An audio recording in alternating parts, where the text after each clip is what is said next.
Salut à toi, qui va là, je suis le druide moderne. Et sois le bienvenu pour ce troisième concept du délirium. Ici, nous tenterons de définir le concept d'économie libidinale.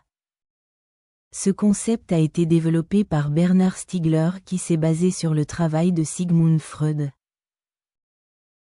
Le terme d'économie libidinale désignera le fait, pour un individu ou un groupe d'individus, de dériver une partie de son énergie pulsionnelle.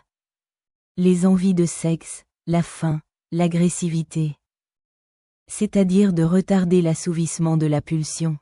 Et d'utiliser cette énergie biologique pour remplir des tâches non sexuelles, non agressives, et des activités socialement acceptables. Stiegler considérait peut-être uniquement les pulsions sexuelles, et c'est pourquoi il parlait d'économie libidinale.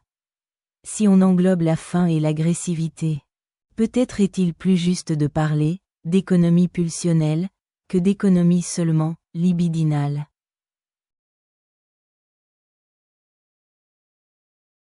Freud désignait cette valorisation sociale de la pulsion par le concept de sublimation des pulsions. Pour Freud, une pulsion peut connaître différents destins. On peut la satisfaire simplement, en faisant l'amour, en se masturbant, ou en prenant un bon repas. On peut refouler la pression de la pulsion dans l'inconscient. C'est-à-dire, faire des efforts pour l'oublier, ce qui pose plus de problèmes, jusqu'aux névroses, psychoses, et processus d'autodestruction. Ou enfin troisième destin, on peut sublimer la pulsion, profiter de son énergie, et l'individu va agir pour lui-même ou pour la communauté. En travaillant, articulant des éléments, développant des savoirs et en produisant des œuvres.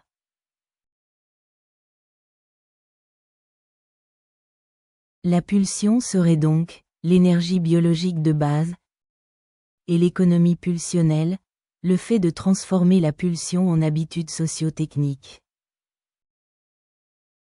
Les savoirs, et notamment les savoir-vivre, sont donc ce qui va permettre à l'individu de lier ses pulsions avec des éléments socio-techniques, et produire des œuvres, ne serait-ce qu'un repas bien préparé. Selon cette thèse, toute l'individuation humaine est le fruit d'une certaine forme d'économie de la pulsion. Et la manière avec laquelle on fait dévier ces pulsions vers des actes partageables, caractérisera le style de notre individuation. Par définition, l'économie pulsionnelle est individuelle et collective, car on économise ses pulsions pour socialiser des œuvres. Mais cela s'apprend et nécessite un contexte socio-technique, qui confère à l'individu une éducation, des habitudes et un milieu, qui constitueront les canaux possibles de production et publication d'œuvres. Autrement dit, à court terme, le milieu socio-technique suscite et supporte l'économie de la libido des individus. Il apparaît donc que, la manière avec laquelle on saura économiser sa libido dépend intégralement du milieu socio-technique dans lequel on voit le jour.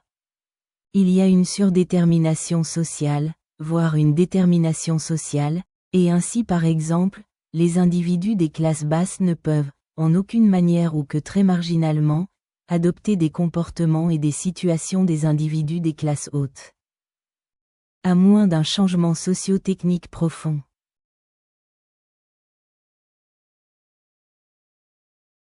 On pourrait dire qu'à court terme, à l'échelle de l'individu, la société apprend à économiser les pulsions. Mais qu'à moyen et long terme, c'est l'économie de la pulsion qui fera la société. C'est-à-dire que c'est l'économie pulsionnelle, qui apporte une certaine stabilité aux systèmes sociaux. Autrement dit, seuls les systèmes sociaux qui permettent l'économie des pulsions sont durables et se conservent. Les empires précolombiens, la Chine, l'Inde, les grandes religions monothéistes, l'histoire offre sans doute de nombreux exemples de sociétés, qui sont aussi des systèmes d'économie pulsionnelle stables. À l'inverse, l'histoire montre des périodes, ou des moments, de déliaison pulsionnelle, ou de déséconomie libidinale. Stigler citait au moins l'Allemagne nazie, qu'il qualifiait de régime pulsionnel. Et il s'opposait en cela à ceux qui prétendaient que ce régime était désiré par la population. Hitler aurait en fait entraîné les Allemands à déchaîner leur pulsion de mort. Ce qui ne constitue pas un désir, à proprement parler, selon Stigler. Plus près de nous, le consumérisme de la fin du XXe siècle peut être caractérisé par une déséconomie pulsionnelle. Le marketing, aidé par les industries culturelles centralisées que sont les radios et les chaînes de télévision, a délié les pulsions sexuelles des individus, pour générer des vagues d'achats compulsifs, et instituant, ou célébrant, le consommateur, aux dépens du citoyen. Les entreprises capitalistes ont dépensé des milliers de milliards pour délier les pulsions sexuelles des individus, et les orienter vers les biens de consommation, en érotisant au maximum les publicités par exemple. Le marketing a utilisé la télévision pour transformer l'existence des individus, modifier leur savoir-vivre, et orienter leurs désirs vers des biens de consommation et des achats. Mais en exploitant l'amour, ou le désir, normalement infini, que l'on porte à un objet de culte, vers des objets de consommation médiocres, le marketing capta des parts de marché certes.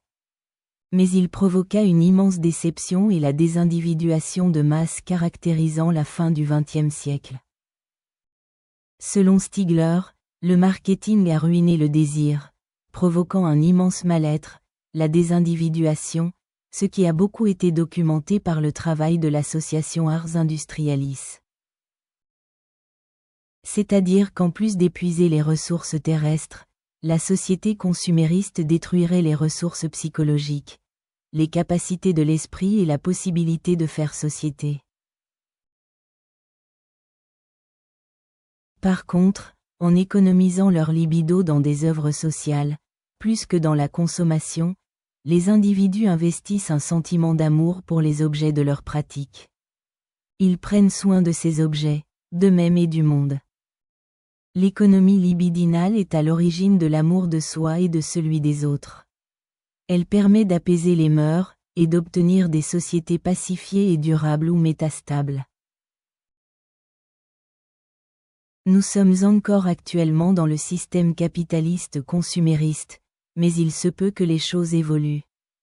Nous l'espérons en tout cas, car le système ne semble pas durable, ni d'un point de vue environnemental, ni d'un point de vue sociétal. Selon cette thèse, il nous faudrait un nouveau système d'économie pulsionnelle, qui nous permette de faire société d'une part, qui permette l'individuation biotechno-sociologique, et qui soit également en accord avec les défis environnementaux, liés à la régénération de la biodiversité d'autre part. C'est-à-dire qu'un système politique à venir devrait savoir lier l'économie de nos pulsions et l'économie de la planète.